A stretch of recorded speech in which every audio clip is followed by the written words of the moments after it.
Ender Magnolia Bloom in the Mist is a Metroidvania-style game that blends the action platform genre with emotional storytelling and stunning visual design.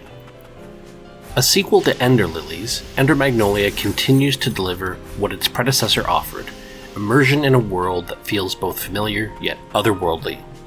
At its core, Ender Magnolia is a story about loss, healing, and the search for identity. The game follows the journey of Lilac, yes, not Magnolia, a young woman who awakens in a mysterious underground facility with no memory of her past. As she explores the world from the cavernous deep mines to the haughty upper reaches and its surrounding landscapes, she encounters a cast of enigmatic characters, each grappling with their own struggles and secrets. The narrative unfolds gradually, with players piecing together Lilac's past through fragmented memories, environmental storytelling, and interactions with inhabitants. The game's themes are deeply ingrained in its storytelling, exploring the weight of grief and the resilience of the human spirit. The mist that envelops the village serves as a metaphor for the fog of memory and the emotional barriers that prevent healing. As Lilac uncovers the truth about her past, players are drawn into a tale that is as much about self-discovery as it is about the connections we forge with others. Ender Magnolia's gameplay is very similar to its predecessor, with quick combat that sometimes requires twitch parries or dodges to avoid big damage, and the controls are very tight, which aid in both combat and platform. The game rewards exploration, with almost every side path leading to a new area, treasure, or an upgrade.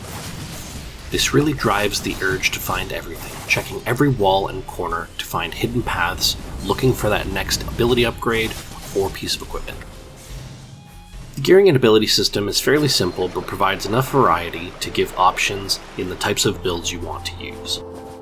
With equipment that provides stat boosts and relics whose bonuses are more circumstantial, you can focus on a heavy melee build or ranged attacks with status ailments, and quite a few in between. A small complaint with the relic system is that early on you have far too few points to wear anything meaningful, and late game you're swimming in points but not enough slots to wear everything you might want to. Difficulty is another area of contention. The first half of the game was very easy on normal for anyone familiar with this type of game. Rarely did an area or boss provide any real resistance. However, at around the halfway point there was a huge spike in difficulty, particularly with a set of back-to-back boss fights. This is something that had been slightly nerfed after I had finished it, so it can be improved upon with patches. Overall, that did muddy the otherwise great pace of the game. Visually, Ender Magnolia is a masterpiece. The hand-drawn art style is breathtaking, with every frame resembling a painting come to life. The backdrops are rendered in a way that feels both ethereal and oppressive, perfectly capturing the game's tone. The character designs are equally impressive, with each villager having a distinct look and personality that reflects their inner struggles. The sound design is equally noteworthy. The hauntingly beautiful score, composed of piano melodies and ambient sounds, enhances the game's emotional impact. The sound effects, from the rustling of leaves to the distant echoes of voices in the mists, create an immersive atmosphere that draws the player deeper into the world. Ender Magnolia is a perfect example of the Metroidvania genre. Its beautiful vistas, interesting characters, and distinct zones create a world that is both immersive to play in and something we want more of. Adding the solid platforming, exploration, and combat makes for a game that's hard to put down once started.